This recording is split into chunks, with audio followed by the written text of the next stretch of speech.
गणेशोत्सवाचा season चालू आहे आणि या गणेशोत्सवाच्या सीझनच्या औचित्याने कालच आपल्या विद्यालयातील विद्यार्थ्यांनी सुरवडी या गावामधून पर्यावरणपूरक गणेश उत्सवासंबंधी फेरीचं आयोजन केलं होतं आणि आज आपण आपल्या विद्यालयात पर्यावरणपूरक गणेशोत्सवाच्या औचित्याने एका पथनाट्याचं आयोजन केलेलं आहे।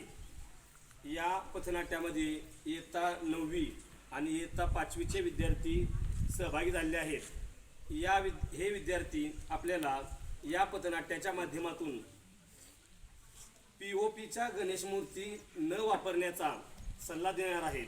POPच्या गणेश मूर्तींच्यामुळे कोणत्या प्रकारे नुकसान होतं, पर्यावरणाला कशा पद्धतीने हानी होते हे ते आपल्याला पटवून देण्याचा प्रयत्न करणार आहेत आणि यामधूनच आपल्याला ते एक असा संदेश देण्याचा प्रयत्न करत आहेत की आपण मातीच्या गणेश मूर्तींचा उपयोग केला पाहिजे। तर सादर करत आहेत एक पथनाट्य इयत्ता 9वी आणि इयत्ता 5वीचे विद्यार्थी।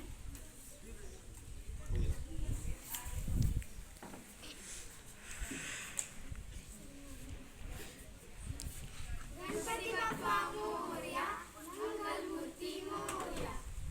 गणपती बाप्पांचा उत्सव म्हणजे आनंदाचा आणि भक्तीचा उत्सव। या उत्सवात सर्व जाती धर्माची लोक एकत्र येऊन हा उत्सव साजरा करतात। लहान बालके, वृद्ध, महिला तसेच तरुण युवकांचा यामध्ये मोठ्या प्रमाणात सहभाग असतो। पण हा उत्सव साजरा करत असताना आपल्याकडून नकळतच निसर्गाची हानी तर होत नाही ना? बघ किती छान व चमकदार मूर्ती आहेत या। पहा, या सर्व POPच्या मूर्त्या आहेत। पाहिजे त्या आकारात उपलब्ध आहेत, स्वस्तही आहेत। या स्वस्त आणि सुंदर दिसणाऱ्या मूर्तींनी पाणी मात्र दूषित होतं, पाण्यातले जीव मरतात। याचा विचार तुम्ही कधी कोणी केला आहे का? हाताने बनवलेल्या मूर्तींना POPची सर काय? हो, खरंच खूप छान आहे मूर्ती आणि आपल्याला परवडेल अशीच आपण घेऊ। जास्त मोठी घेतल्यावर आपण विसर्जन कुठे करणार? आधीच नदीत पाणी कमी आहे। ठीक आहे, आपण लहान मूर्ती घेऊ। आपण पृथ्वीवरती बसलेले गणपती बाप्पांची मूर्ती घेऊ। आपल्या मंडळाची मूर्ती छान दिसली पाहिजे। चला मूर्ती घेऊ आणि पैसे देऊन मूर्ती घेऊन जाऊ।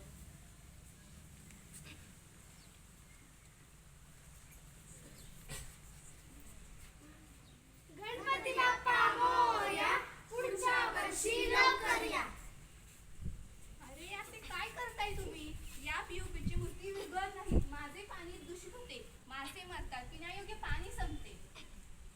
प्लास्टर ऑफ पॅरिसच्या मूर्त्या आपण विसर्जित करतो, पण त्या पाण्यात विरघळत नाही, तर त्याचे असणारे केमिकलचे रंग त्या पाण्यात मिसळून त्याचे विष तयार होते आणि त्यामुळे पाण्यातले मासे मरतात, पाण्यातले जीव मरतात आणि त्याने आपल्यालाही कॅन्सर होतं।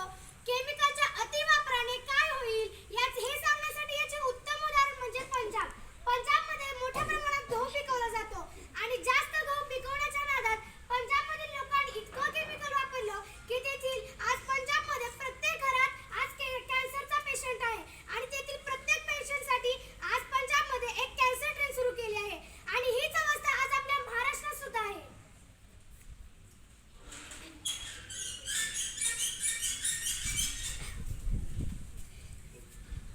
माझी खरी पूजा म्हणजे निसर्गाची रक्षा। POP मूर्तीने पाणी दूषित झालं की माझे मन दुखी होते।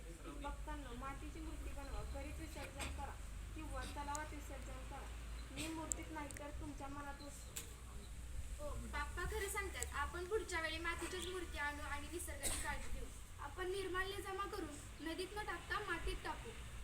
अगदी बरोबर। निर्माल्य मातीत टाकून त्याचे खत तयार करू आणि ते खत आपल्या परसबागेतील ताज्या फळभाज्यांसाठी वापरू आणि जरी आपण POPची मोठी मूर्ती बसवली असेल तर त्याची प्रतिकात्मक म्हणून एखादी लहानशी मूर्ती आपण विसर्जित करू आणि मोठी मूर्ती तशीच आपण पुढच्या वर्षी वापरू आणि तीही लहान मूर्ती विसर्जित करताना नैसर्गिक पाणी म्हणजे नदी, तलाव, विहिरीत न करता ती घरीच एक कृत्रिम हौद बनवून त्या कृत्रिम हौदामध्ये विसर्जित करू आणि त्या कृत्रिम हौदातील पाणी 7 दिवसामधील चुनाच्या किंवा तुरटीच्या सहाय्याने प्रक्रिया करून नदीच्या शुद्धीकरण केंद्राकडे पाठवून देऊ। आम्हाला तुमचं म्हणणं पटतंय। आता यापुढे आम्ही नदीत POP मूर्ती पाण्यात विसर्जित करून नदीचे पाणी दूषित होऊ देणार नाही। POP मूर्तींना नकार, मातीच्या मूर्तींना होकार। POP मूर्तींना नकार, मातीच्या मूर्तींना होकार। पर्यावरण वाचवा, गणेश उत्सव